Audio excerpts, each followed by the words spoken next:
어리야야! 노동자들의 절규가 이놈!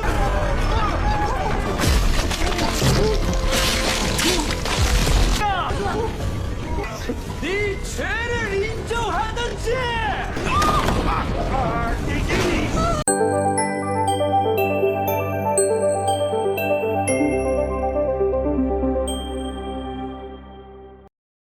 Di tempat lain, Hiju sangat khawatir dan terus mencoba menghubungi Mujin, tetapi tak bisa tersambung sama sekali. Ia cemas kalau sesuatu telah terjadi pada Mujin. Karena itu, ia mengajak Yonu untuk memeriksa keberadaan Mujin. Mereka pun pergi ke gudang tempat Mujin dijadwalkan bertemu dengan Pak Chai. Namun, sesampainya di sana, tidak ada seorang pun. Mereka juga mencoba menghubungi Pak Chai, tapi nomornya tidak aktif. Karena semakin khawatir, mereka memutuskan untuk melapor ke kantor polisi. Sayangnya, karena belum lewat 24 jam dan tidak ada informasi yang jelas, polisi tidak bisa menindaklanjuti laporan mereka. Polisi hanya berasumsi bahwa Mujin mungkin sedang menemui klien dan akan segera kembali. Keesokan paginya, saat sedang menonton TV, Hiju dan Yonu terkejut melihat berita bahwa Pak Chai dan Mujin telah ditangkap dan dibawa ke kantor polisi. 누가 봐도 형님인데. Saat diinterogasi, Mujin menjelaskan bahwa ia tidak mengenal Pak Chai. Ia hanya datang ke tempat itu untuk membuat konten YouTube dan menunjukkan videonya kepada polisi. Ia sengaja bertemu Pak Chai demi meningkatkan jumlah penonton karena isu tentang Pak Chai sedang viral. Setelah memberikan penjelasan, Mujin akhirnya dibebaskan. Ia pun segera mengabari Hiju dan Yonwoo bahwa ia sudah keluar dari kantor polisi dan keadaannya baik-baik saja. Mujin juga menyampaikan bahwa menurut Pak Chai, ada sebuah flash disk yang disembunyikan di dalam kulkas di kantornya. Mereka pun harus segera mencari disk tersebut. Namun, tak lama setelah itu, anak buah dari perusahaan milik Presidir Kim menangkap Mujin dan membawanya ke suatu tempat. Di sana, mereka menyekap Mujin.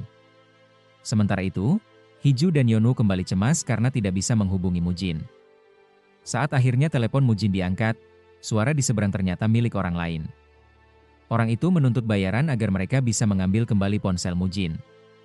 Akhirnya, mereka pun membayar demi mendapatkan kembali ponsel tersebut. Setelah itu, mereka berusaha mencari tahu di mana keberadaan Mujin dan segera menuju kantor Pak Chai untuk mengambil flash disk yang dimaksud. Di sisi lain, hantu-hantu yang selalu mengikuti Mujin masih terus menempel padanya. Mereka memberitahunya bahwa para preman yang sebelumnya menyerangnya kini kembali dan sedang menanyakan apakah Mujin mau bekerja sama dengan mereka.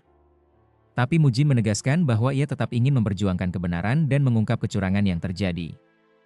Karena penolakannya, ia pun disiksa oleh mereka. Hantu-hantu itu tidak bisa membantunya karena tidak bisa menyentuh manusia. Sementara itu, Pak Chai yang awalnya ingin tetap pada pendiriannya justru terpengaruh oleh bujukan pengacara dari perusahaan Presidir Kim. Ia akhirnya mengaku bahwa ada flash disk berisi rekaman rahasia yang disimpan di kulkas kantornya. Namun setelah pengakuan itu, ia menyesal, karena pengacara tersebut justru mengatakan bahwa Pak Chai akan dijebloskan ke penjara dan diperingatkan agar tidak mengusik urusan sang presidir. Akhirnya, Pak Chai benar-benar dipenjara karena kebodohannya sendiri. Di tempat penyekapan Mujin, para preman malah bersantai dan makan dengan lahap. Mereka menawarkan makanan kepada Mujin, tetapi Mujin berusaha menahan diri karena tahu bahwa menerima makanan berarti bersedia bekerja sama dengan mereka. Padahal, makanan yang terjatuh di celananya sudah sangat menggoda. Preman-preman itu bahkan bernyanyi dan karaokean untuk mengganggu fokus Mujin agar menyerah. Lalu, mereka menerima telepon dari atasan yang memerintahkan agar mereka segera mencari flash disk di kantor Pak Chai. Mujin heran bagaimana mereka bisa tahu tentang flash disk tersebut. Hal ini juga membuat para hantu yang mengikutinya khawatir, karena jika flash disk itu ditemukan lebih dulu, maka akan sulit untuk menjatuhkan Presidir Kim. Setelah preman-preman itu pergi, Mujin berusaha melepaskan diri dan berharap Hiju dan Yonwoo bisa sampai ke kantor Pak Chai lebih dulu dari mereka. Dan benar saja, Hiju dan Yonwoo akhirnya sampai di sana, masuk ke dalam kantor, dan mulai mencari kulkas yang disebutkan oleh Pak Chai. Setelah menemukannya, mereka pun memeriksa bagian dalam kulkas tersebut. Namun sayangnya, tidak ada flash disk ataupun disk lepas di dalamnya. Mereka pun memeriksa semua kotak yang ada satu persatu, hingga akhirnya Yonwoo menemukan sebuah kotak merah berisi flash disk yang mereka cari. Mereka berdua sangat senang karena berhasil menemukannya. Namun sayangnya, para preman dari perusahaan Pak Kim keburu datang dan langsung memergoki mereka. Yonwoo sempat turun lebih dulu, sementara Hiju masih berada di dalam dan berusaha kabur. Setelah beberapa saat, Hiju akhirnya berhasil lolos, dan mereka berdua segera lari menuju mobil. Namun para preman tetap mengejar mereka karena jumlahnya cukup banyak. Sambil bergelut, akhirnya Hiju dan Yeonwoo berhasil masuk ke dalam mobil dan tancap gas. Sayangnya, tanpa mereka sadari, flash disk yang tadi ditemukan terjatuh dan malah ditemukan oleh para preman. Beberapa saat kemudian, barulah Hiju sadar bahwa flash disk tersebut tertinggal. Ia sangat menyesal karena perjuangan mereka jadi sia-sia. Setelah kembali ke kantor, Mujin sudah ada di sana. Hiju langsung menceritakan bahwa mereka kehilangan flash disk itu dan meminta maaf dengan tulus. Meskipun kecewa, Mujin mengatakan bahwa yang penting mereka selamat. Tapi Hiju tetap merasa bersalah dan frustrasi. Karena sudah terlalu lelah, Mujin pun mengatakan bahwa mereka sebaiknya melanjutkannya besok saja. Keesokan harinya, Mujin masih ditemani oleh arwah-arwah yang selalu mengikutinya. Tapi hari itu, Mujin benar-benar malas bergerak. Ia tidak tahu harus berbuat apa lagi. Flash disk sudah hilang, Pak Chai sudah ditangkap, dan semua terasa buntu. Ia hanya tidur, bangun sebentar, lalu tidur lagi. Arwah-arwah pun kebingungan melihat kondisi Mujin. Salah satu arwah menyarankan Mujin untuk berdamai dan berbuat baik pada istrinya selagi masih ada waktu. Tak lama kemudian, Mujin melihat berita bahwa Pak Chai ditemukan meninggal dunia. Diduga, ia bunuh diri atau mungkin dihabisi oleh pihak perusahaan Pak Kim. Kematian Pak Chai yang menjadi saksi kunci membuat Mujin semakin terpuruk. Mujin hanya mengurung diri seharian hingga malam tiba. Ia bahkan tidak mengangkat telepon dari Yeonwoo. Arwah-arwah lalu memberitahu bahwa hari itu adalah pemakaman Pak Chai. Akhirnya, Mujin bangkit dan pergi ke pemakaman, memberi penghormatan kepada keluarga Pak Chai. Salah satu arwah lalu mengatakan bahwa ia melihat para preman sedang membicarakan rencana Presidir Kim yang akan melakukan pertemuan dengan Dewan MUN. Mujin pun mencari tahu siapa sebenarnya Dewan MUN ini. Dari internet, ia menemukan bahwa keluarga MUN sangat bermasalah, bahkan pernah mendukung penjajahan Jepang demi kekuasaan dan uang. Kemungkinan besar, Presidir Kim ingin bekerja sama dengan Dewan MUN agar mendapat perlindungan dan posisi yang sulit disentuh hukum. Mujin lalu mulai menyusun rencana bersama para arwah.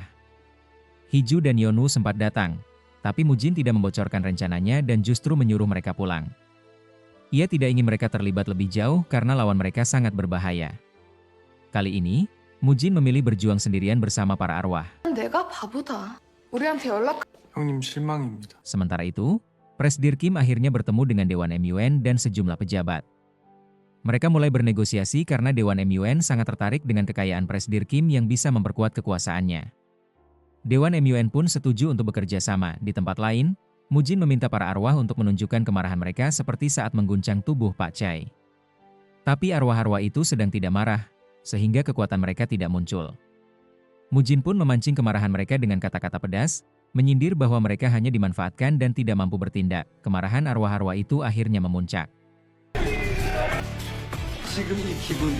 Mereka langsung menuju ruangan tempat pertemuan Presidir Kim dan Dewan MUN berlangsung.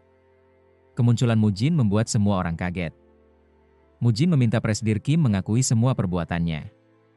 Tapi ia tetap menyangkal.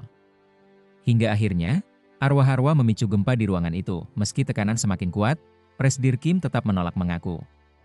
Mujin bahkan mengeluarkan kekuatan api dari tangannya. Karena sudah terdesak dan didesak juga oleh Dewan MUN, akhirnya Presidir Kim mengakui bahwa dialah dalang dibalik segalanya, termasuk menjebak Pak Chai. Setelah pengakuan itu, gempa berhenti. Mujin telah merekam semuanya. Tapi kemudian, Presidir Kim dan orang-orangnya kembali mengancam, menyatakan bahwa hukum bisa dibeli. Mereka akan membungkam polisi, pengadilan, dan siapapun yang mencoba menjatuhkan mereka. Tiba-tiba, gempa kedua datang, kali ini jauh lebih dahsyat dari sebelumnya. Mujin menduga bahwa gempa itu disebabkan oleh arwah-arwah yang menemaninya, namun mereka membantah dan mengatakan bahwa itu bukan perbuatan mereka. Mujin pun kebingungan, dan tak lama kemudian, Hiju serta Yeonwoo muncul di tempat itu. Dengan terkejut, Mujin bertanya kepada mereka apa yang sedang mereka lakukan di sana, dan tepat saat itu, gedung tersebut runtuh.